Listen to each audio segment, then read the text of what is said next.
Hello, sparklers, and welcome to A Sparkling Vintage Life.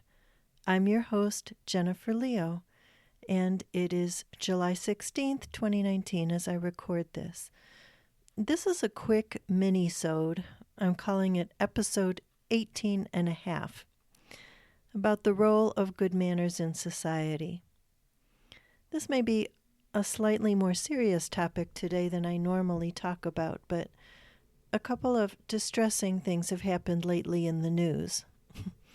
I know distressing news is not unusual, and normally I don't watch a lot of news for that reason. But a couple stories have come across my news feed that broke my heart, and I just feel compelled to talk about them. And so you get to listen. Lucky you. Thanks for being here. First, there was a brawl that broke out not long ago at that supposedly happiest place on earth, Disneyland. Even worse, this brawl broke out in the Toontown section of the park, which I understand is where the youngest children go. So who knows how many people, including some very young children, had their visit ruined by having to be unwilling witnesses to this brawl that broke out among adults who were angry with each other and couldn't manage to settle their differences peacefully without shouting and cursing and physical violence. I was still reeling from that story when the second story hit, and this one happened much closer to my home.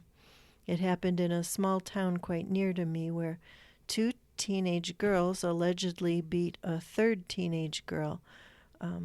A bystander reported they used a baseball bat, and they put her in the hospital with serious injuries. This is normally a quiet, almost sleepy place, and to have something like that happen here there are no words. I'm not going to go into detail on either one of these stories, nor am I going to link to them. I don't want those kinds of topics on my page, and that's not really why I brought them up. The only reason I'm even bringing them up here today is that I feel they point to and are indicators of what can happen when people forget or perhaps are never even taught how to be civil to one another. Call it what you will. Call it good manners or proper etiquette or civility or decency. These are all facets of the same thing. These acts of violence, as well as many others that take place here in America and all over the world, they're just symptoms. They're symptoms of people losing their ability to get along with each other for the good of the wider community. Sometimes people are amused by or even ridicule my longing to return to good manners in society today. After all, they say, who cares which fork you use for your salad or whether or not to chew with your mouth closed? Well, they're right. It's not about the forks. It's not even really about the table manners. When you're talking about violence, these things don't matter much. As many commenters have pointed out, people who do these sorts of things are steeped in dysfunction and violence and maybe even mental illness. No amount of please and thank you can fix that. But I still maintain that at its essence, above everything else, practicing good manners is simply a social lubricant that reduces the friction that occurs when people rub up against others or encounter people who rub them the wrong way. It's like a balm for wounds to keep them small and avoid letting them blow up into bigger problems. Good manners help people of different viewpoints and backgrounds and experiences to get along when they're in the public square or at any type of gathering. Mannerly behavior and civility give people a framework within which they can try to work out their differences, and they provide a standard of behavior to treat each other with respect and dignity, not to beat someone to a pulp because they said or did something someone else didn't like. At the very least, if differences cannot be resolved, Good manners provide a way for each party to retreat, to walk away and maintain their own space, and to do so with dignity, to avoid interacting for their mutual benefit and the benefit of the community, if that's the only way they can keep the peace. I'm not talking about glossing over problems or slapping on a fake happy face sticker on them. I'm talking about using what used to be called common courtesy or basic courtesy to help us overlook the petty grievance or the unintended slight instead of taking offense, or to resolve it in a way that leaves both affected parties with their dignity intact before the situation devolves into a brawl.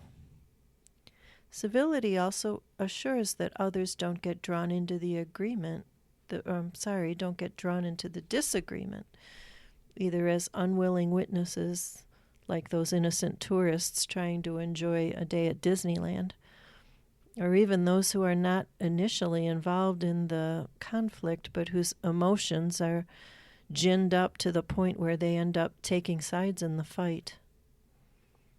In his excellent book, Civility, Stephen L. Carter writes, "Civility as a moral proposition begins with the assumption that humans matter, that we owe each other respect, and that treating each other well is a moral duty.